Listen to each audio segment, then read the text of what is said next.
2부 시작하겠습니다. 편집 얘기를 했던 것 같아요, 우리가.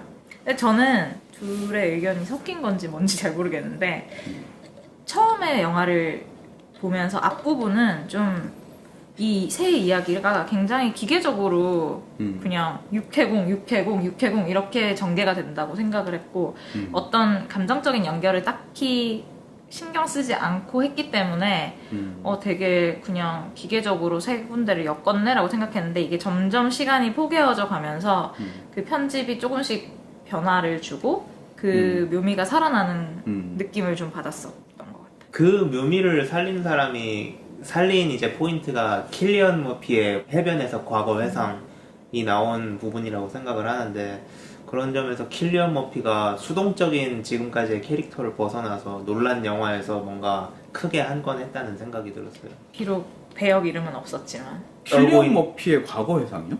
해변가에서 너네 배에 올라타지 말고 떠 있어 이렇게 얘기하잖아요. 거기서부터 이제 얘네가 시간이 이렇게 꼬여 있구나. 그리고 이제 그게 회상인 것처럼도 보이지만 동시에 그 해변의 시간을 따라가다 보면 그게 만나는 지점이거든요. 젊은 병사들이 그 배를 타려고 했었는데 타지 못하고 다시 그 배를 붙잡고 해변으로 다시 끌려 돌아온. 난 그 회상이라고 생각되는 장면이 없어가지고 사실은 약간 혼란스러운데 제가 있었습니다. 표현을 회상이라고 한 건데 이제 문스톤 장면 역 뒤에 이제 그 해변 장면이 붙기 때문에 회상이라고 표현을 했어요. 맞아요. 회상처럼 보이게끔 하는 부분이 좀 있어요.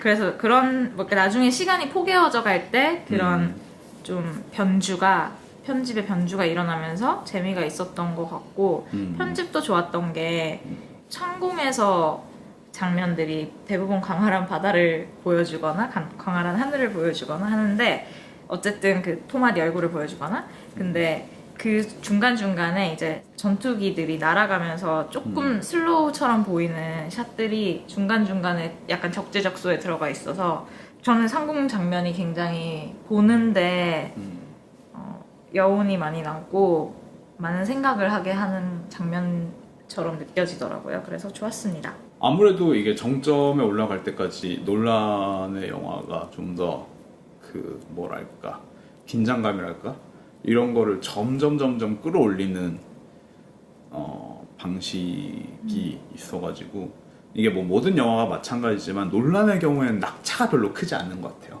바로 해결되자마자 다음 상황을 바로 숨가쁘게 진행시키는 면이 좀 있다는 생각이 들었어요. 이 영화를 보면서.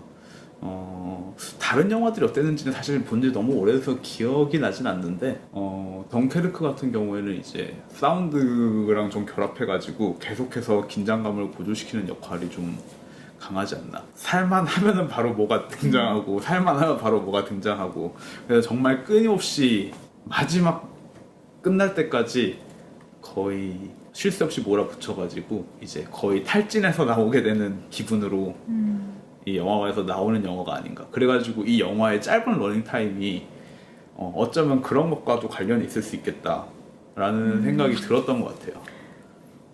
근데 그 탈진의 속에서도 저는 약간 한 템포 쉬어가게끔 하는 장면들이 좋았는데 비행기 장면? 비행기 장면이나 아니면 그 외에 젊은 그 병사 3명이 해변에 있을 때 어떤 그 군인 한 명이 바닷속으로 뛰어들어가서 자살을 하잖아요. 근데 그 장면이 대사도 하나도 없고 소리도 굉장히 좀 죽어있고 그 뭔가 좀 시간이 멈춘 듯한 느낌을 주는 장면이었는데 그런 것들이 중간중간에 잘 들어가 있어서 이야기가 너무 막 이렇게 긴장감만 준다기보다도 그 좀 여운을 남기는 그런 게 있는 것 같아요. 촬영도 좀 더 얘기를 해볼까요? 아까 좀 호잇 테마 얘기를 잠깐 하긴 했는데 촬영이 굉장히 대단한 작품이라는 생각이 들었거든요. 네. 이게 IMAX 카메라를 빨리 개선을 해야 될 것 같아요. 논란이 그 링컨 센터에서 인터뷰한 걸 보면은 파나비전 65mm를 그 중간에 쓴 이유는 카메라가 너무 시끄러워가지고 주로 대화 장면에서 썼다는 얘기를 하더라고요. 한 포맷으로 빨리 찍을 수 있게 카메라를 개선시켜야 된다. 21세기에 지금 카메라 소음 해결 못해서 이게 뭐 하는 짓이냐. 그래서 아까 그 얘기 하셨잖아요. 뭐, 그 잔망경 같은 카메라를 막 개발을 해가지고, 렌즈를 개발을 해가지고 막 만들고 하는데, 그런 게 영화를 찍기 위한 어떤 물리적인 고민을 한다는 게 약간 감동적인 부분이 있는 것 같아요. 요즘 사실 워낙 안정적으로 가는 거를 제작사가 선호하기도 하고 해서 좀 저예산으로 아이디어로 밀어붙인 영화들이 상당히 많고 그런데 되게 뭐 어떻게 보면 정통법을 구사한 거죠. 그래서 난 이걸로 꼭 찍어야 되니까 방법을 찾아내겠어. 막 이런 게 좀 감동이 있는 것 같기도 해요. 그게 또 이제 저는 논란의 보수주의적인 면이라 맞아 들어가는 태도가 아닐까 라는 생각도 들고. 저는 촬영 이제 얘기 또 하자면은 일반 상영관에서 봤을 때 주인공에 더 집중할 수 있다고 하는 얘기는 누가? 제가. 예. 많이 잘려서. 예, 맞아요. 그거에 동의는 하는데 그게 이제 덩케르크의 매력은 아니라고 생각이 든 게 아마 사람들이 가장 멋진 장면이 촬영이 어디였냐 그러면은 파리어의 비행기 연료가 다 떨어지고 나서 무동력으로 활강하는 거를 약간 위에서 잡고 그 아래 이제 마을 해변하고 마을이 보이는 그 장면이라고 생각하는데 물론 이제 일반 상영으로 보면은 파리어의 어떤 영웅성을 강조한다는 점에서 그 샷이 의미가 있지만 저는 아이맥스 촬영 덕에 여백의 마을하고 해변이 더 보임으로 인해서 약간 더 좋은 의미가 살았어요. 그 단지 조종사 한 명의 영웅성보다는 그 사람 덕에 구원을 받은 어떤 주변 상황 그런 거에 좀 더 눈길이 갔고 또 첫 도입부 장면이 굉장히 중요한데 이제 삐라가 날리는 장면이요? 삐라가 날리는 마을을 걷잖아요. 영국군 병사 4명이서 그 뒷모습을 잡는데 여백이 이제 위아래로 더 보이니까 더 텅 비고 그 인물들이 굉장히 왜소해 보이더라고요. 그래서 저는 또 아이맥스가 역시 덩케르크는 아이맥스로 이런 생각이 들었어요. 저는 사실 첫 장면 보자마자 이거 자를 거 생각해서 이렇게 찍었구나 라고 생각이 먼저 들었거든요. 사실은 그 장면에서. 다만 이제 그래서 그 장면이 나빴냐 하면은 나빴다는 건 아니고 이 사람이 기본적으로 그 장면 보자마자 사실 드는 생각이 일반 상황에서 꼭 봐야겠다는 생각이 들었어요. 이걸 어떻게 보일까? 어떻게 잘랐는지 어떻게 계산했는지 봐야겠다라고 했을 때 그래서 일반 상영관을 찾은 거고 그랬을 때 이제 아까 말했다시피 A안과 B안처럼 이제 그 두 가지를 다 고려해서 만들었다는 점이 저한테는 사실 굉장히 인상적이라서 더 어려운 수준의 고개를 하고 있구나 라는 생각이 들어서 이 사람이 진짜 장인이구나 라는 생각이 오히려 더 들었던 것 같아요. 그리고 장면 약간 기존의 이거 아까 펭귄맨님은 전쟁 영화라기보다는 재난 영화라고 얘기를 했는데 정말 그 기존의 전쟁 영화들에서는 좀 잘 볼 수 없는 샷들이 되게 많았던 것 같아요. 뭔가 텅 빈 화면 같은 거 그런 것들을 과감하게 많이 쓰고 특별한 소품이나 CG 같은 거 없이 많은 이야기를 전달하고 있는 이미지들이라는 생각이 들어서 제가 좋게 보고 싶어서 그랬을 수도 있는데 저는 촬영이 굉장히 좋았던 것 같아요. 저는 또 이제 독특하다고 생각했던 촬영이 처음에 이제 덩케르크에서 영국군들이 폭격을 받을 때 그때 이제 들어가고 나가는 촬영이 독특하다고 생각을 했는데요. 해변 어귀에 있는 그 흰 봉 2개를 프레임 내 액자로 삼아갖고 트랙 인을 해서 들어가고 상황이 종료되면 다시 트랙 아웃을 하잖아요. 그대로. 그런 게 굉장히 연극적 연출이라고 생각을 했어요. 왜 연극적 연출이냐면 약간 그게 일단 무대에 커튼이 열리고 닫히고 그런 느낌을 받았거든요. 저는. 그게 왜 필요했을까요? 이게 우리가 전체적으로 봤을 때 거의 무성영화 같은 느낌이 나잖아요. 네. 대사도 적고 있는 대사도 굉장히 지시적이고 정보만 단적으로 주고 그리고 이제 음악 같은 경우에 거의 2시간 내내 나온단 말이죠. 상영시간 내내. 저는 그걸 보면서 이제 과거의 어떤 예술 포맷들 멜로드라마라든가 오페라라든가 그런 게 이제 연상이 됐거든요. 왜냐면은 사실 전작들을 보면 논란이 그렇게 음악을 계속 쓰는 사람이 아니잖아요. 그런가요? 근데 사운드를 굉장히 많이 쓰긴 하죠. 근데 이 정도는 아니라는 거죠. 이 정도라는 게 사실 이제 또 약간 개인적인 기준의 차이가 있을 것 같은데. 일단은 잠깐 이걸 마무리를 해볼게요. 저는 거기에 목적이 이 이야기 자체가 영국의 어떤 영광적인 철수 작전을 나타내는 그런 영화잖아요. 그런 형식을 통해서 고전미를 부여함으로써 더 이제 여기에 어떤 숭고함을 부여하지 않았나. 그래서 이런 연극적인 사운드 사용이나 촬영도 그런 의미로 썼지 않았냐는 거죠. 아까 말씀드렸던 해변가에서 트랙 인, 트랙 인, 아웃 하는 것도 봉 없이 트랙 인을 할 수도 있었고 아니면 바로 해변에 있는 누군가의 얼굴을 클로즈업을 할 수도 있었는데 그렇게 방관자적인 어떤 관객 입장에서 들어가고 나왔다고 한 거 자체가 어떤 연극적인, 극적인 어떤 이들의 운명, 여기서 빠져나가야 하는 그런 거를 보여줬다고 생각을 해요. 저는 일단 그 부분이 게이트로서 입구와 출구로서 있다는 생각에는 동의를 하는데 그게 연극적이라기보다는 저는 오히려 영화적이라고 사실 생각을 해요. 일종의 영화적 공간으로 들어갔다 나오는 그래서 마치 어찌 보면 그 마지막 장면에서 그 주인공 중에 한 명의 그 의아한 표정이 마치 꿈을 꾼 것 같은 그런 생각이 들게 하는 게 논란의 영화를 보면 대부분의 영화가 그런 장면이 있어요. 예를 들면은 뭐 인셉션의 그 폴라로이드를 흔드는 장면 같은 경우에 그 사진을 찍는다는 기계적인 장치가 어쨌든 메멘토의 경우에 사실 폴라로이드는 그렇게 흔들면은 뭐 딱히 좋을 게 없습니다. 맞아요. 가만히 놔둬야 됩니다. 네.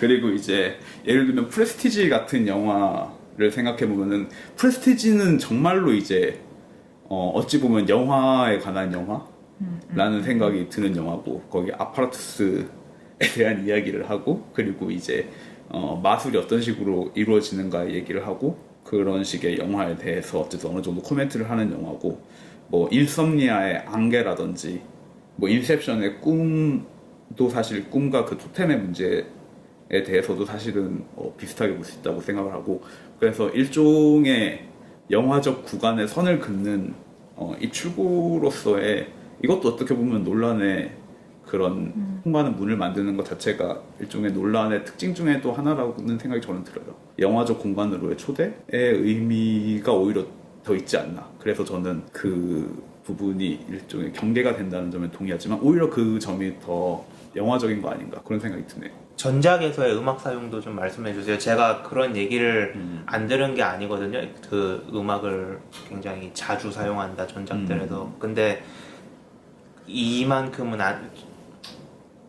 아무튼 설명. 글쎄요. 음악에 대해서 근데 저는 사실은 귀가 민감한 사람은 아니라 가지고 음악을 저는 특별한 근거는 없어요. 근데 이제 다크나이트나 뭐 인터스텔라나 다 생각해봐도 그 뭔가 특히 다크나이트 같은 경우에 뭐지? 그 뭔가 되게 센 음악이 항상 있었던 것 같아가지고 그렇죠.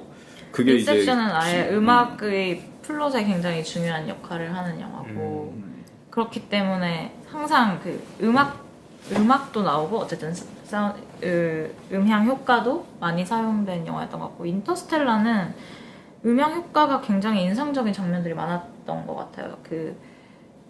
지금 정확히 기억이 안 나는데 그게 텍사스인가 그렇잖아요. 황사가 엄청 들이치는 옥수수밭 있는 거기에 이제 트럭 몰고 가는 장면이 나오는데 트럭 되게 옆에서 막 좀 뭐라 해야 되지? 과하게 왜곡되게 찍은 근데 그럴 때도 소리가 굉장히 컸고 뭐 아니면은 그 인터스텔라에서 가장 감동적인 장면 중에 하나인 토성이었나의 고리가 있는 행성을 지나갈 때 빗소리 같은 거 들으면서 우주의 소리를 완전히 바꿔버리는 그런 시도도 한 몇 번 있었고 그런 면에서 인터스텔라는 소리를 굉장히 이야기 전달에 적극적으로 사용하는 영화라는 생각이 좀 들어서 물론 덩케르크도 그런데 덩케르크는 오히려 약간 필요한 소리보다 너무 저에게는 좀 서스펜스를 이렇게 막 몰아가듯이 분위기를 막 조성하는 음악 위주로 사용된 것 같아서 많이 쓴 건 맞는데 이게 과연 이래서 이 영화가 더 좋은 건가라는 생각은 잘 들지 않았던 것 같아요. 사실 제가 논란이 덩케르크에서 음악을 많이 썼다는 건 바로 그런 필요한 포인트에 안 쓰고 계속 이제 깔아놨다는 그런 의미였어요. 근데 이제 저는 그거에 나름의 의미가 있고 그것도 약간 이제 아까 말씀드렸던 연극적인 내지는 고전적인 효과가 아닌가라는 거죠. 저는 약간 이게 오락 영화처럼 느껴지는 그 경계선에 있는 게 음악이 가장 그 큰 역할을 했다는 생각이 좀 들어서 그래서 조금 음악을 거슬려 했던 것 같아요, 제가. 오락 영화와 예술을 나누는 건 좀 어려운 얘기긴 한데 그럼에도 불구하고 그게 논란으로 꼭 예술 영화의 그 스펙트럼에 있어서 끝과 끝이라는 뜻은 아니고 그냥 오락을 위한 영화라고 생각해 주시면 될 것 같아요. 근데 뭐 논란이 그럼에도 불구하고 굉장히 전략적이고 그리고 또 엔터테인먼트적인 속성이 굉장히 강조되는 감독이긴 하죠. 그 안에서 이렇게 자신만의 성취를 낼 수 있다는 게 오히려 논란의 특징인 것 같아요. 이게 뭐 다른 작가 감독들보다 뭐 훨씬 더 뭐 뛰어난 작가적인 성취를 하고 있냐라고 하면은 저는 뭐 그 부분 어려운 문제인데 나름의 성취는 예전에는 사실 좀 부족하다고 생각했는데 덩케르크를 보면 뭐 나름의 성취가 있지 않나라는 생각이 들고 근데 그럼에도 불구하고 이 사람의 뭐는 근본적으로 엔터테인먼트적인 속성이 사실 굉장히 강하죠. 특히나 이 사람의 플롯 같은 경우가 이제 덩케르크의 오메에 있어서는 사실 굉장히 간략해져가지고 동생 조나단이 논란? 없어서 그런 건지 아니면 실화를 다루기 때문에 그거를 이제 좀 담백하게 갈 필요가 있었던 건지 뭐 여러 가지 생각이 드는데 그 이전을 생각해 보면 사실 굉장히 정보를 통해서 플롯을 교란시키고 관객과 게임을 하는 그런 감독이었기 때문에 그런 면에서는 사실은 이야기 구성 면에서 굉장히 훌륭하지만 그럼에도 불구하고 역시나 오락적인 면이 강하고 뭐 근데 그럼에도 불구하고 그게 단순히 재미의 측면을 넘어서는 뭔가가 다 조금씩 담겨 있긴 해가지고 또 좋았던 부분이 있고요. 그런 면에서 갑자기 궁금한 건 논란 영화 중에 가장 좋아하는 건 뭐예요? 저도 그거 물어보고 싶었는데 왜냐면 수많은 사람들이 수많은 평론가들이 덩케르크를 논란의 최고작으로 많이 꼽잖아요. 그런 면에서 각자 논란의 자기에게 최고작? 궁금하니까 얘기해보면 어떨까? 저는 다크나이트 트릴로지 전에 거를 보긴 했으나 그렇게 눈여겨보지 않았기 때문에 저 같은 경우엔 덩케르크가 최고라고 생각하고 있어요. 저는 사실 덩케르크는 좀 빼고 말하고 싶어요. 일단은 공평하지가 않은 것 같아요. 그래서 덩케르크를 저는 빼고 말하자면은 두 개가 있는데 개인적으로 가장 애정하는 영화는 인썸니아고요. 여러 번 얘기하셨죠. 네. 여기선 얘기 안 하셨나? 모르겠어요. 인썸니아를 가장 좋아하고 제가 일단은 판타지스러운 걸 사실 별로 좋아하지 않아요.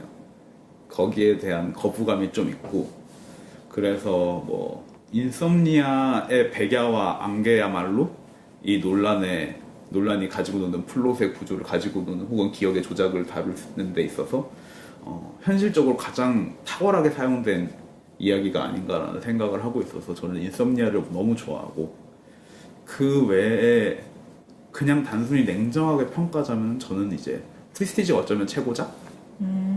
이라는 생각이 없지 않아 있고요. 근데 이제 둘 중에 우위를 가르자면 이제 왠지 머리는 프리스티지를 최고작이라고 해야 될 것 같은데 인썸니아가 너무 좋다. 인썸니아를 쳐낼 수 없는 저의 마음이 있죠. 저는 인터스텔라인 것 같아요. 그냥 그 영화를 처음 봤던 그 순간을 잊을 수가 없는 것 같고 제가 되게 짧은 영화를 좋아하거든요. 짧을수록 좋아하는데 인터스텔라의 3시간은 정말 놀라움의 연속이었고 저는 인본주의적인 사람이기 때문에 그러시구나. 그래서 그게 상당히 감동이 있었던 것 같아요. 저한테는 주제도 감동이 있었고 딸과 아버지의 얘기 좋아하시죠? 그렇죠. 그런 것도 있는데 그게 이제 딸과 아버지를 넘어서서 인류가 생존한다는 게 되게 놀라운 일이라는 거에 대한 영화적인 해답이 아니었나라는 생각이 들어서 저는 좋아해요. 사실 그렇다고 인터스텔라를 많이 보진 않았거든요. 다른 논란의 영화들은 여러 번씩 봤던 것 같은데 인터스텔라는 2번 봤나? 근데도 잊혀지지 않는 게 있는 것 같아요.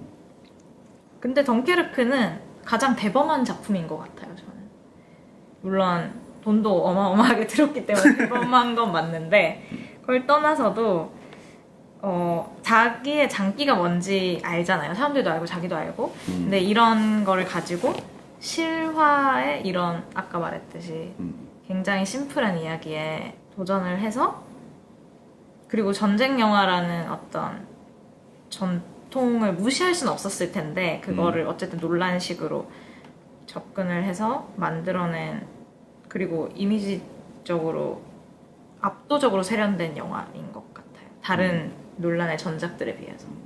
그래서 좋았습니다. 덩케르크. 저는 덩케르크를 보면서 멤피스 벨 아세요?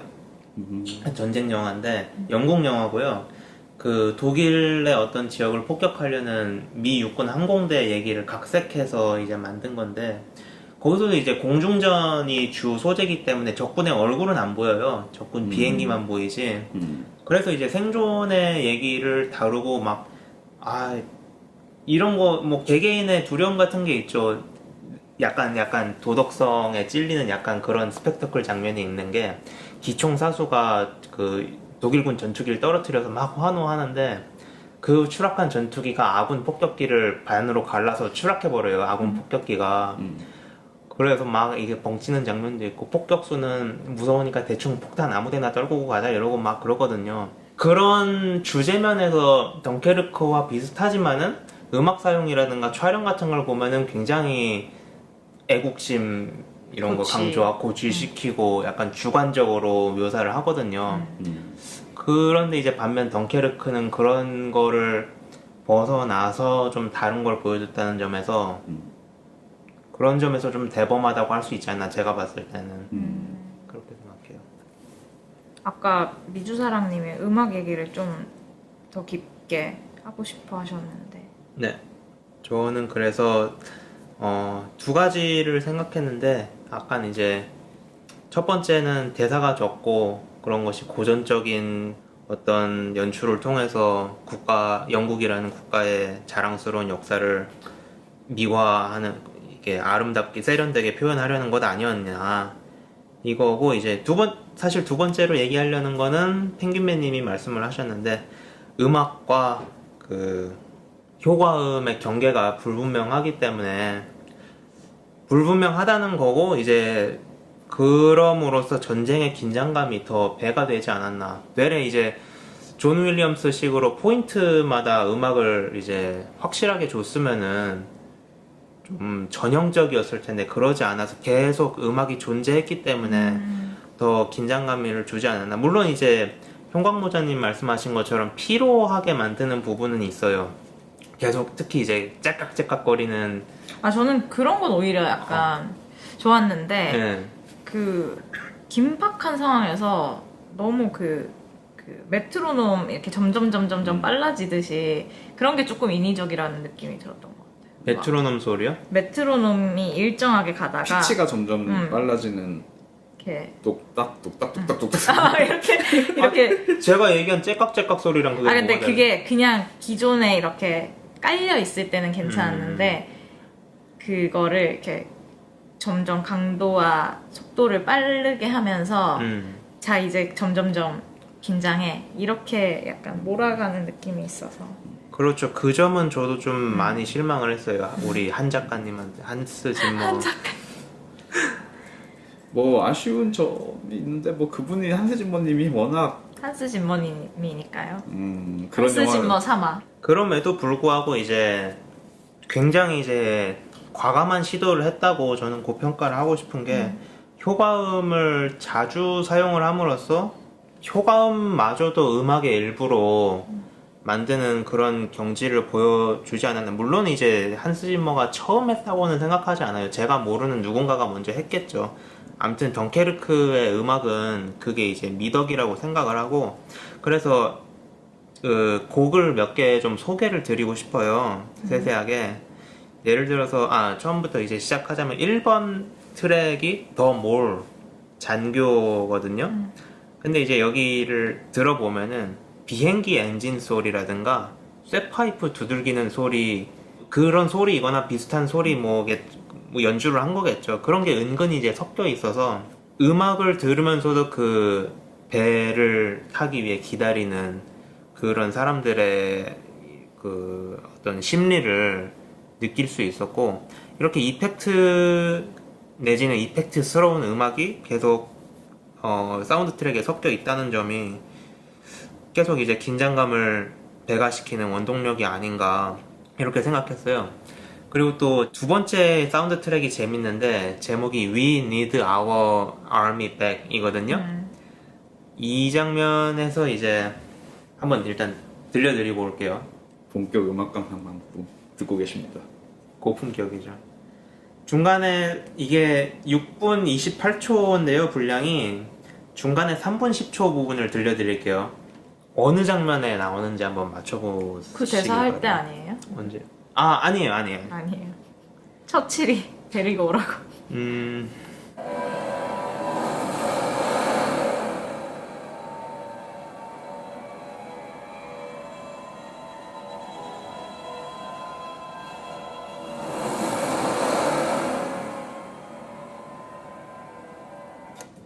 이게 뭐라고요? 제목이? We need our army back.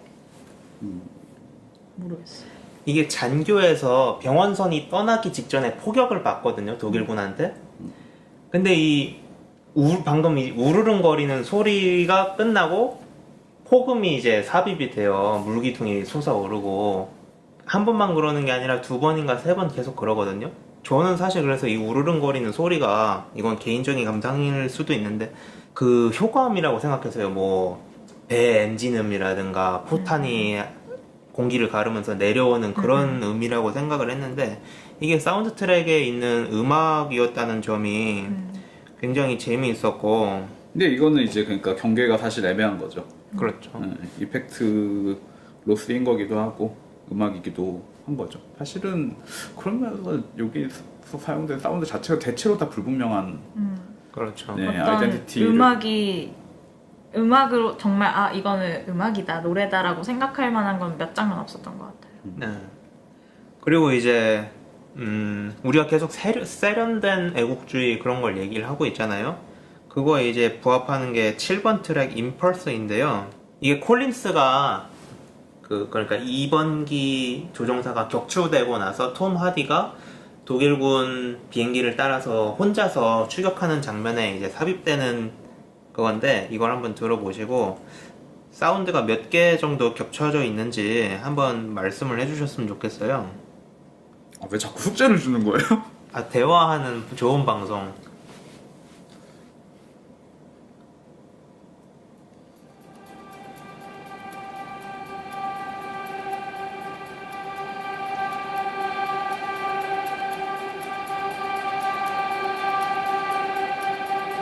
여기 말고요.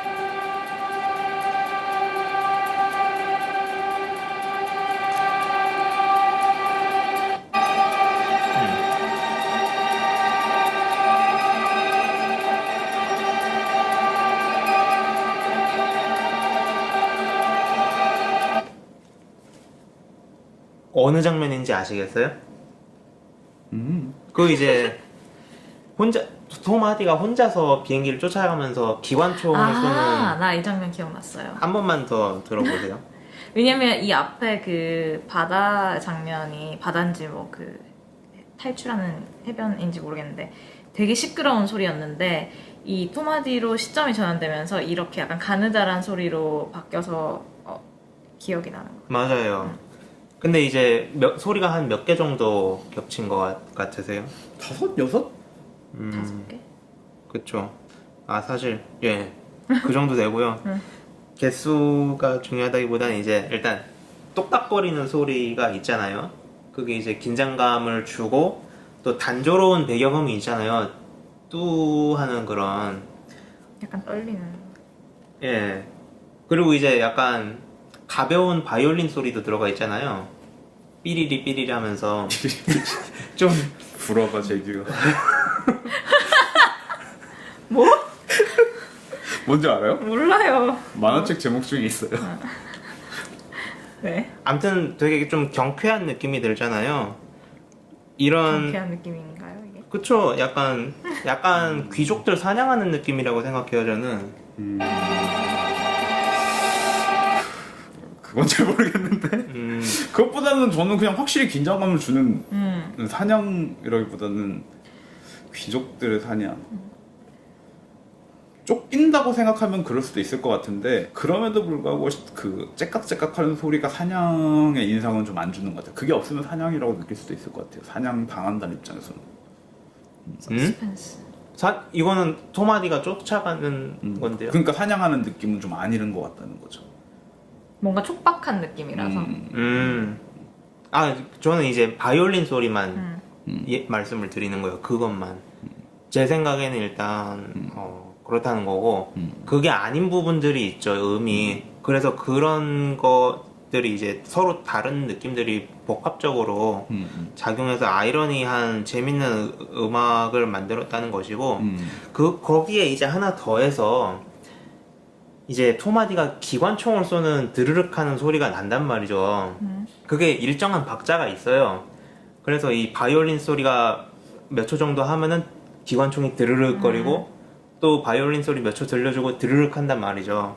그렇게 만들어내는 이 박자가 기관총 소리까지 음악의 일부로 이제 편입이 되는 거죠. 해서 이 점도 저는 이제 그냥 항공기 전투 장면일 뿐인데 세련됨을 부여를 했다고 생각이 들었어요. 그래서 소위 속되게 말하는 국뽕을 어떻게 세련되게 보여줄 수 있는지 그 모범적인 사례가 아닌가 생각이 들었고요. 저 이 음악에서 시계 그 초침 소리 되게 잘 쓰였다고. 아니요, 잘 쓰였다고.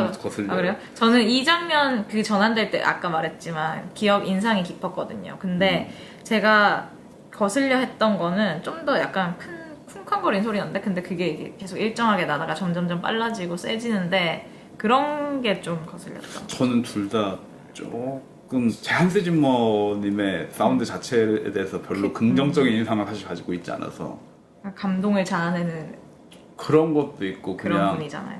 뭐라고 해야 될까? 근데 뭐 제가 뭐 한스 짐 사운드 한스 그렇게 사마. 주의 깊게 듣는 사람은 아니라서 근데 기본적으로 스펙타클 블록버스터와 저한테 연계된다는 인상 자체가 있어가지고 약간 네거티브하게 느끼는 게 아닌가 싶은데 약간 그 부분 이해 못했어요. 블록버스터 한스 짐머의 음악이 블록버스터스럽다? 네네네. 아무래도 큰 스케일의 영화에서 많이 접하고 저도 뭐 그거에 동의를 안 하는 건 아닌데 그래서 더 이렇게 새로운 근데 시도를 했다고. 확실히- 근데 거기서 아마 취향의 문제가 있는 거겠죠. 네. 네, 그 지점에서 취향의 문제가 걸렸는데 일단 그래서 약간 거리감을 두고 생각하게 되는 면이. 제가 기본적으로 일단은 흥행에 성공하면 일단 저는 안 좋게 생각하고 보니까 사실 이 영화가 흥행이 된다고? 뭔가 문제가 있는 영화인가? 근데 사실은 약간 사고 회로가 약간 그렇거든요. 근데 약간 어느 면에서는 공감이 가기도 하네요. 네. 어느 면에서는. 일단 그렇고요. 이제 10번 트랙이 9번 트랙까지는 한스 짐머가 작곡을 했고요. 10번, 11번 트랙은 여기 멜론에는 한스 짐머라고 돼 있는데 다른 데는 이제 벤자민 월시라는 사람으로 돼 있거든요. 아마 피처링 개념 뭐 그런 것 같은데 아무튼 같이 작업을 했고 마지막에 엔드 타이틀 전에 결말 부분 엔딩곡을 이분이 작곡을 했어요. 제목이 Variation 15인데 15의 뜻은 저는 모르겠어요. 근데 Variation은 변주. 그쵸? 변주곡이죠. 그러면은 변주를 하려면은 원곡이 있을 거 아니에요. 그 원곡 그냥 안 물어보고 진행할게요. 네. 어차피 몰라요. 몰라. 이게 원곡이 뭐냐면 이제 6번 트랙인 Regimental Brothers 같은 연대 전후인데 이게 전부가 아니라 이 6번 트랙의 1분 41초부터 2분 45초까지의 멜로디를 이제 변주를 한 게 10번 트랙이에요. 근데 이제 레지멘탈 브라더스가 그 어선에서 우린 같은 연대 전후니까 다음 차례는 너야 그 부분이잖아요. 그 좌초된 어선 속에서. 예. 그런 어떤 생존의 위기에 있는 그런 급박한 상황인데 이 중간 부분에 이런 희망적인 어떤 멜로디가 있다는 거죠. 그래서 한번 들어보실게요.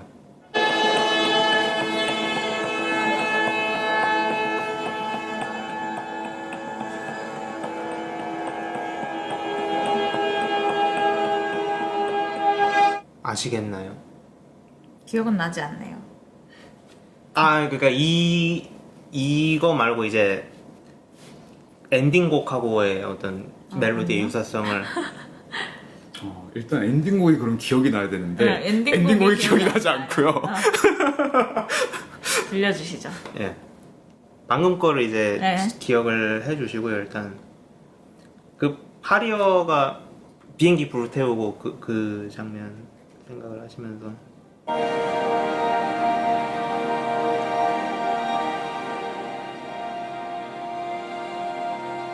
어떻게 좀 유사한가요? 생각보다 훨씬 다르네요. 아, 그래요? 근데 저는 제가 느끼기에는 뭐 반주라고 해가지고 좀 유사할 줄 알았는데 제 예상보다 훨씬 뭐 그렇게 들으니까 그냥 변주라고 하니까 변주라고 하니까 변주구나. 그런라는 생각은 드는데 그냥 들었으면 변주라는 생각은 안 했을 것 같아요. 아무튼 제가 이게 저작권 때문에 쫄려갖고 뭘 쫄려? 그냥 뭐 돈 좀 내고 인생 좀 말아먹으면 되지 뭐. 돈이 없어요. 그럼 그래. 몸으로 떼야지 뭐. 아, 제발 몸으로 때울 기회라도 줬으면. 아무튼 몇 가지 얘기였고요. 한번 시간을 내서 한번 길게 들어보셨으면 좋겠어요. 그럼 이제 저 같은 경우에는 확실히 이게 비슷하구나, 뭐 차이가 있구나 이렇게 생각을 했거든요. 그래서 아무튼 왜 이걸 들어봤냐면 제가 왜 베리에이션인지 왜 변주곡인지 궁금한 거예요. 그래서 이제 하나하나 들어보다가 이제 이런 결론에 오게 된 건데, 결국은 레지멘탈 브라더스라는 그 암울한 트랙에 숨겨져 있던 1분 정도의 그 희망적인 멜로디를 10번 트랙에서 이제 메인 테마로 사용하고 풀어냄으로써 덩케르크 철수 작전이 영국인들에게 남긴 희망을 확정 지으면서 영화를 마무리하는 것 아닌가 그런 생각이 들었고, 해서 이제 이 각 곡들, 사운드 트랙들이 그 포인트에 따라서 따로 노는 게 아니라 이렇게 약간 플롯처럼 기승전결까지는 아니어도 앞뒤 구조를 갖고 있다는 점에서 이것도 또한 새로운 시도 아닌가. 그리고 음악을 통해서 이야기를 전달한다는 측면에서 아까 말씀드렸듯이 멜로드라마하고 오페라와 비슷한 어떤 접점을 찾을 수 있는 거 아닌가 그렇게 생각을 했어요. 그렇습니다. 네. 또 뭐 더 남은 이야기가 있을까요? 킬리언 머피 별로 할 얘기 없으신가요? 아니, 하세요. 그분 배역이 떨고 있는 병사인 건 아세요? 네. 아, 이상하게 그거 굉장히 웃긴 지점이었는데 저는 떨고 있는 건데 사실 다 떨고 있어가지고 근데- 그 비행기에서 어선에 구조되는 그 사람 말하는 거죠. 네, 네. 맞아요. 근데 그 다른 배역들도 이름이 그런 식이긴 해요. 그러니까 킬리언 머피가 워낙 사실 뭐 유명 배우인데 배역 이름이 Shivering Soldier라서 그런 건데 다른 배역 이름이 그러구나. 네. 아. 근데 다른 배역들도 그런 식의 네이밍이 굉장히 많아요. 예를 들면 뭐 환한 육군 막 이런 식으로 지금 잘 기억이 안 나는데 제가 어저께 찾아보다가 좀 웃겨가지고 아 이름을 굉장히 실용적으로 지었구나 그런 생각이 들었거든요. 본인도 어이가 없었을 것 같아요. 좀 아 뭐 그런가요? 논란이라면 믿고 한다라고 했다는 걸 어디선가 봤습니다. 논란이라 믿고 왔는데 믿고 배역 왔던 이름이 논란이 없다? 그러니까 그리고 약간 막 쪼잔한 오피서 막 이런 것도 있고. 그럼에도 불구하고 뭐 비중이 작다거나 뭐 그런 생각 안 들어서 별로 그런 맞아요. 생각 안 했을 것 같.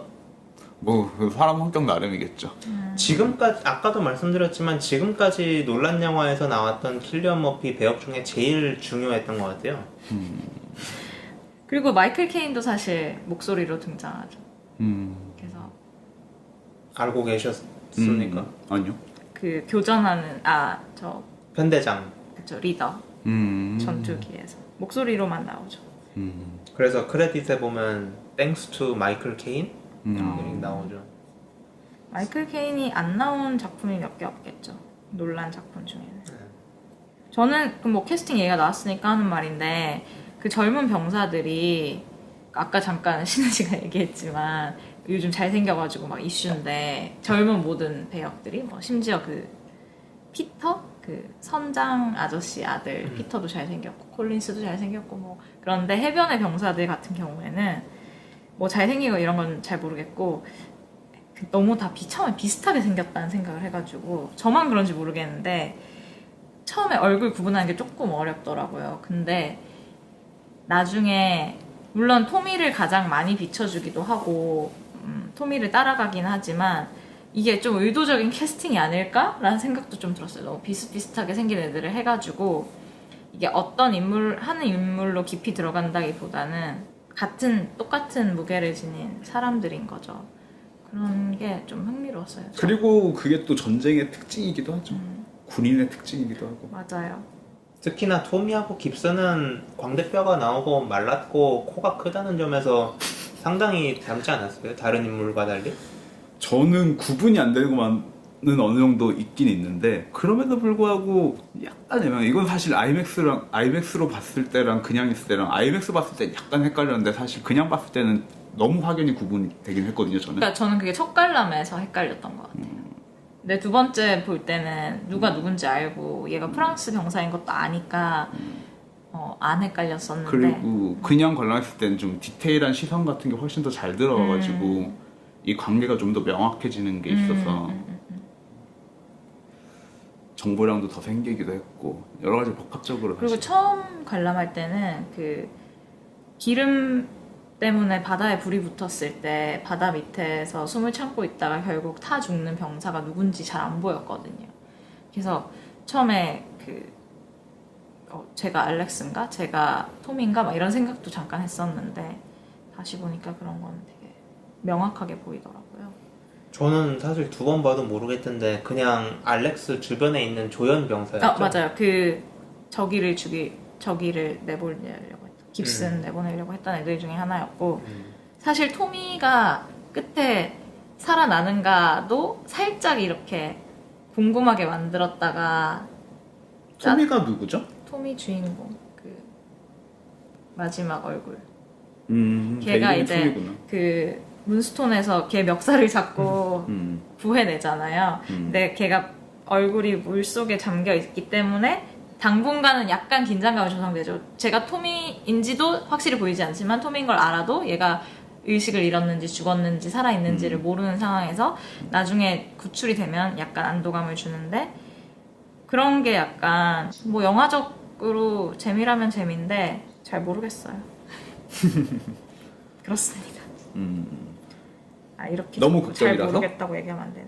네. 너무 극적이라서 약간 극적인 효과를 노리고 배치한 것 같아서. 좀 센 면은 있긴 있죠. 그 부분이 살아서 다행인 것 같아요. 왜냐면은 그 불이 사실은 이제 그 긴장감이 어쨌든 간에 여러 가지 말씀하신 것처럼 여러 가지 있잖아요. 불이 쫓아오고 있고 얘는 기름 범벅이 돼서 지금 숨 쉬는지 안 쉬는지 모르겠고 얼굴 형체도 불분명하고 그런 순간에서 이제 죽였으면 왠지 도덕적으로 마음에 안 들었을 것 같은 그런 경계선에 있는 지점이긴 한 것 같아요. 근데 뭐 살았으니까. 근데 약간 저한테는 약간 그게 기준이 조금 되는 것 같아요. 그 장면 같은 경우. 다른 면에서 얘기하자면은 이 장면 중에서 저는 이제 인상 깊었던 컷 중에 하나는 이제 마지막쯤이었나? 그 해변에 이제 수많은 군모들이 밤에 살짝 포커스 나가고 있는 컷인데 포커스가 나와서 그런데 사실 아이맥스 단점 중에 하나도 굉장히 좋은데도 불구하고 심도가 너무 얕아서 그런 부분도 살짝 아이맥스 필름의 아쉬운 점이라는 생각은 들었는데 뭐 그 얘기는 차치하고 그 장면을 딱 보는 순간 저는 이제 프레스티지가 바로 생각이 나더라고요. 그래서 프레스티지에 이제 그 누구냐? 울버린의 모자. 휴잭맨이야. 울버린이래. 울버린의 마법사 모자, 수많은 마법사 모자, 그러네요. 죽음과 집념, 그거를 뛰어넘는 집념, 뭐 이런 거를 보여주는 게 있는데 이게 죽음과 집념을 보여주던 컷이 죽음과 이런 애국심으로 을 보여준다는 식으로의 전환이 어쩌면은 이 사람이 숨겨둔 속내 같은 건 아니었을까? 저는 그 장면이 애국심 같진 않았는데 오히려 그 밤에 포커스가 흐릿하고 때로 등을 보이며 저쪽으로 걸어가는 장면이 굉장히 쓸쓸한 느낌을 좀 줬던 쓸쓸하죠. 근데 그거는 저는 죽을 수 없는 이유는 글쎄 제가 느끼기엔 이게 숭고한 희생처럼 저는 보였거든요. 저는 되게 허무한 약간 음. 세약하고 그 모든 게 지나가고 나서 남은 거는 결국 이 흐릿한 등밖에 없다는 생각이 들어요. 저는 좀 울컥했던 것 같아요. 숭고함? 숭고함은 잘 모르겠어요. 거기선 오히려 약간 그런 게 있었죠. 그 육군이 콜린스 자켓을 보고 너네 뭐냐 뭐지? 전투기 조종사는 무슨 군이죠? 공군요. 공군. 너네 공군 어디 썼냐 이러면서 약간 비아냥거리고 지나갔는데 콜린스를 보고 그 선장 아저씨가 신경 쓰지 말라고 이 사람 네가 구해준 사람들은 네가 어디 있었는지 다 안다고 얘기를 하는데 그런 거는 약간 되게 멋있어라 이렇게 하고 넣은 부분이라는 생각이 들고 실제로 뭐 멋있었고 보면서도 근데 근데 그 어둠 속으로 걸어 들어가는 장면은 조금 달랐던 것 같아요. 저는 그게 그 치환에 대해서 자꾸 생각하게 되는 것 같아요. 이 개인의 집념이 국가의 차원으로 넘어갔다는 점, 그 부분에 대해서 끝까지 남아있는 거 그건 것 같아요. 개인의 집념이 그렇게 국가화됐을 때의 결과는 무엇일까? 그런 것 같아요. 근데 그거 자체가 그 모자들의 무덤이 좋게 보이지 않았듯이 저만 그런 건가요? 아니요, 그게 저도 좋게 보이지 않았는데 그거랑 비슷한 거 아닐까요? 그러니까 제가 버려진 모자들 버려진 제가 논란을 보수주의자라고 일단 선 긋고 봐서 라고 생각했을 수도 있고 여러 가지 의미가 동시에 담겨 있을 수도 있는 건데 어쩌면 뭐 보는 사람에 따라서 여러 가지 생각이 들 수 있는 장면일 수 있겠죠. 일단은 뭐 가치 중립적으로는 수많은 군무일 뿐이니까. 그래서 덩케르크가 좋은 것 같기도 해요. 그럼 이제 마무리 추천 영화를 네. 해볼까요? 먼저 하실 분. 저는 아까도 말씀드렸듯이 그 적군의 얼굴을 보여주지 않고 군인들의 생존 문제를 다룬다는 점에서 멤피스 벨이 생각났지만 또 주관적인 묘사를 했다는 점에 어떤 애국주의 관점에서 그거는 약간 주제 면에서 묘사하는 방법 차원에서 덩케르크와는 다르지 않나 이렇게 생각을 했고요. 물론 고전 명작입니다. 그래서 그거 말고 이제 다른 게 생각이 난 게 완전 반대편이죠. 알제리 전투인데요. 거기서 이제 거기는 되레 얼굴을 보여주죠. 얼굴을 보여주지 않으면 진행이 안 되는데 이제 프랑스 2차 대전 이후에 프랑스 치하에 있는 알제리를 해방시키기 위한 레지스탕스들의 어떤 싸움을 그린 영화인데 그 상황 자체는 역사적 사실인데 거기 등장하는 인물들은 제가 가상이라고 알고 있어요. 주요 이제 갈등이 프랑스인들이 알제리인들을 지배를 하는 거잖아요. 그러면은 알제리인들이 그 억압에서 벗어나서 해방을 쟁취해야 되는데 그 수단 면에서 알제리인들이 이제 폭탄 테러 같은 걸 통해서 투쟁을 하는데 디스코바나 뭐 카페에서 음악을 즐기고 있던 사람들이 갑자기 폭탄 테러를 당하고 막 팔다리가 잘리고 그래요. 그런 면이 이제 그 프랑스인들의 고통을 보여주고 또 한편으로는 이제 프랑스 외인 부대가 결국 알제리에 투입이 돼서 소탕 작전을 진행을 하는데 고문 같은 비인간적인 수단을 쓴다는 이제 의혹이 들어서 기자들이 질문을 해요. 사령관한테 고문을 쓰는 게 맞냐고. 근데 이제 이 장군도 무조건적인 국수주의자가 아닌 게 당신들은 그러면 프랑스에서 완전히 프랑스가 알제리에서 완전히 발을 빼도 좋으냐? 발을 빼지 말아야 된다고 생각하면은 우리는 군인으로서 어떤 수단이든 쓸 수밖에 없는 것이다 라고 이렇게 굉장히 현실적인 얘기를 해요. 해서 덩케르크하고 연결해서 생각해 보면은 그런 어떤 양면성, 현실적인 면 그런 부분을 강조하고 묘사를 해서 추천할 만한 영화라고 생각을 합니다. 알제리 전투. 시간이 필요하신가요? 아니요, 저는 아까 다 정했어요. 네. 네, 아까 얘기하는 중에 다 정했고요. 네. 혹시 내가 전에 추천한 적 있나요? 저는 네. 뭔지 모르잖아요. 네. 얘기하세요. 네, 토마스 알프레드 에디슨 감독의 틴커 테일러 솔저 스파이를 추천할 거고요. 혹시 제가 전에 추천한 적 있나요? 있었던 것 같기도 하고. 몇 번 언급하셨죠? 언급했는데 추천한 적 있었나를 모르겠네요. 추천은 제가 안 하셨던 것 같아요. 아, 좋습니다. 그럼 훌륭하네요. 이제 드디어 추천할 때가 오네요. 저의 최애 영화 중에 하나인 팅커 테일러 솔저 스파이를 추천하고요. 일단 가장 직관적인 연결고리는 이제 호이테 반 호이테마 촬영 감독의 작업이고, 제가 사랑하는 촬영 감독의 훌륭한 이미지를 즐기시기에 뭐 좋은 영화 아닌가. 사실 렛 더 라이트 원인 이 알프레드슨의 출세작이자 호이테 촬영 감독의 출세작이거든요. 가지고 이 두 작품을 계기로 이 둘이 이제 뭐랄까 좀 주목을 받게 됐다고 얘기할 수 있는데, 이 호이테 같은 경우에는 우리가 이제 전에 다뤘던 어댑테이션의 스파이크 존즈와 헐을 같이 찍었고, 그때 잠깐 이 얘기를 나눴는지 모르겠는데 겐저 월드라고 스파이크 존즈가 찍었던 페이스북에 커머셜 공유를 하셨던 것 같습니다. 아, 네네네. 그 커머셜의 촬영 감독이기도 하고요. 그리고 이제 논란이랑은 인터스텔라부터 이제 작업을 같이 하기 시작했죠. 그래서 이 사람의 이미지를 보는 즐거움이 있는데, 이 사람이 찍은 영화 중에 제가 개인적으로 가장 사랑하는 영화는 어렵네요. 렛 더 라이트 원인 것 같기도 하네요. 갑자기 팅커 테일러 솔저 스파이라고 얘기하려고 했는데, 그럼 뭐 둘 다 추천하죠 뭐. 그래서 렛 더 라이트 원인이랑 팅커 테일러 솔저 스파이, 알프레드슨 감독의 두 작품을 추천하고요. 렛 더 라이트 원인 같은 경우에는 이제 그 눈 내리는 마을의 하얀 이미지와 그 안에 돌아다니는 인물들, 그리고 어두운 공간과 밝은 공간의 교차 같은 것이 매력적인 영화고, 팅커 테일러 솔저 스파이를 굳이 먼저 추천해야겠다고 생각을 했던 이유는, 팅커 테일러 솔저 스파이도 어떤 면에서는 이제 덩케르크가 전쟁 영화지만 전쟁 영화 같지 않은, 일단 적군이 명확하게 드러나지 않는 생존, 재난 속에서 생존으로서의 전쟁 영화로서의 측면을 가지고 있다면, 팅커 테일러 솔저 스파이도 기존의 스파이 영화와는 굉장히 다른 것 같아요. 물론 총격전이 등장하지 않는다고 말할 수는 없지만 그것이 메인이 아니라, 그것은 이제 일단 주변부에 있는 사건들이고, 이제 거기에 인물들 간의 관계, 그리고 그 인물들 간의 의심을 다뤘다는 측면에서 굉장히 다른 종류의, 지금까지 봤던 거랑은 다른 종류의 전복적인 스파이 영화. 흔히 얘기하는 수많은 언더커버 영화들 있잖아요.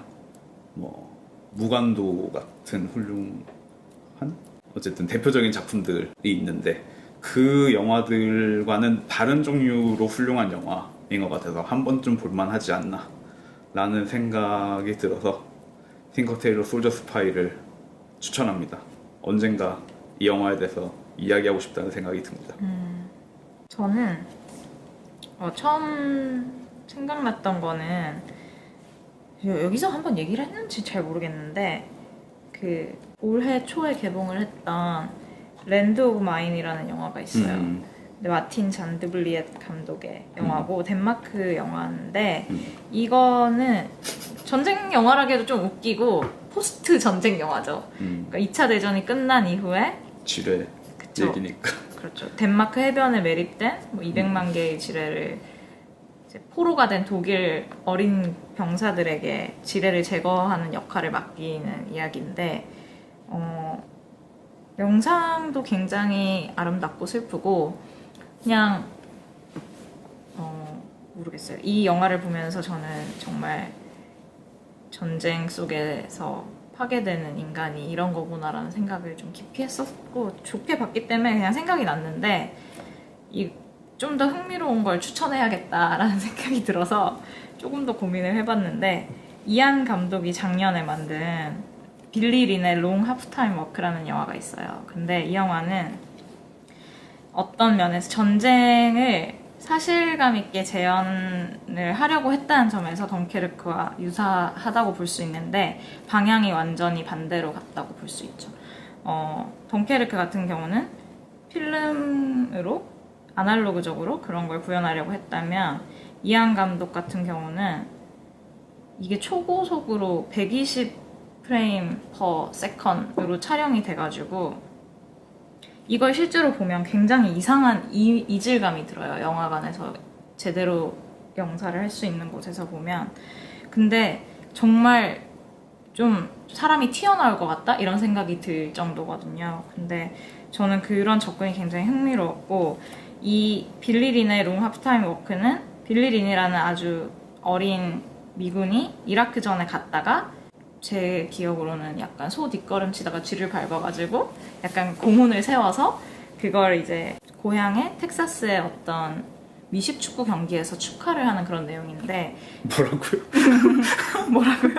그러니까 미식 축구 경기의 하프타임 쇼를 이 군사들을 고향으로 초청을 해서 너네가 공훈을 세웠으니까 휴가를 줄게 해서 고향으로 데려와서 그 하프타임 동안 행진을 하게 하고 그런 내용이에요. 그러니까 너네를 셀러브레이트 하는 거죠. 근데 그 행사 중간중간에 이 빌리 린이 전쟁에서의 기억을 자꾸 떠올려요. 근데 이라크 전이니까 이게 가장 21세기의 이야기인 거잖아요. 그런 점에서 이런 식의 120 FPS를 사용해서 촬영을 하고 굉장히 실감이 나게 하고 전쟁 장면과 또 행사 장면의 교차 편집에서 오는 그 이질감 뭐 이런 게 되게 저는 효과적이라고 생각을 했어서 괜찮은 영화였는데 많은 사람들이 이안 감독이 이번에는 삽질을 했다.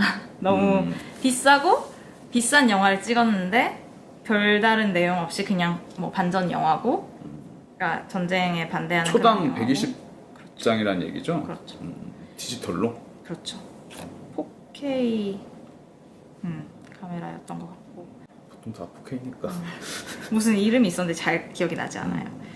근데 저는 뭐 괜찮게 봤는데 이거를 제대로 상영할 수 있는 상영관도 별로 없었어요. 그쵸. 48만 해도 잘 없으니까. 그쵸. 그래서 이것도 거기서 똑같은 데서 봤어요. 제가 덩케르크를 봤던 극장에서 봤는데 어쨌든 저는 괜찮았거든요. 그래서 이거를 볼 수 있는 기회가 된다면 한 번쯤은 볼만하지 않나 라는 생각이 들어서 추천을 드립니다.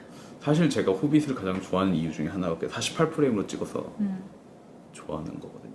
48만 돼도 되게 다른 느낌이 들잖아요. 그래서 이걸 보러 갈 때 굉장히 궁금했었거든요. 그래서 사실 액션 영화에서 가장 많이 필요한 것 같아요. 액션 영화나 아니면 카메라가 많이 움직이는 영화에서 좀 필요하다는 생각이 많이 들어요. 예를 들면은 최근에 봤던 한국 영화 중에 가장 아쉬움이 많이 남는 영화가 악녀였던 것 같은데 그 오프닝 시퀀스를 보면은 약간 올드보이 생각도 나고 마치 게임의 시점 같기도 해가지고 이게 약간 디지털 시대의 새로운 올드보이의 시퀀스를 만들고 싶어하는 그런 야망 같은 것들이 보이는데 저는 그게 프레임 수가 워낙 적어가지고 뭉개지는 부분이 너무 많아서 그런 기술적인 물리적인 한계라고 해야겠죠. 그런 부분 때문에 그게 너무 아쉽고 부족한 게 보이더라고요. 우리나라도 일단은 그런 좀 기술적인 시도를 많이 할 수 있었으면 좀 더 나은 걸 만들 수 있었을 텐데 아쉽다는 생각이 되게 많이 들었던 것 같아요. 그러면은 오늘은 여기까지고요. 저희가 다음 영화를 뭘 고를지 안 정했어요. 그래서 모르겠고요. 그리고 저희가 옥자에 대해서 평했던 에피소드는 제가 내리기로 결정을 했습니다. 이 두 분의 양해를 구해가지고. 왜냐면 제가 사실은 옥자에 대해서 약간 뒤집고 싶은 부분도 좀 있고 그리고 약간 제가 경솔하게 말했던 부분도 있는 것 같아가지고 그 부분에 대해서 나중에 기회가 되면은 봉준호 감독의 새 영화 혹은 봉준호 감독의 영화에 대해서 말할 기회가 있다면 거기에 대해서 다시 한번 언급하고 싶은 마음이 있고요. 어쨌든 간에 제가 좀 뒤집고 싶은 부분이 있어서 그리고 약간 문제되는 발언을 한 게 있는 것 같아서 일단 내리겠습니다. 그 부분에 대해서 죄송하게 생각합니다. 그리고 또 할 말이 있나? 다음 시간에 만나나요? 네, 그러면 저희는 영화 시작해서 이만.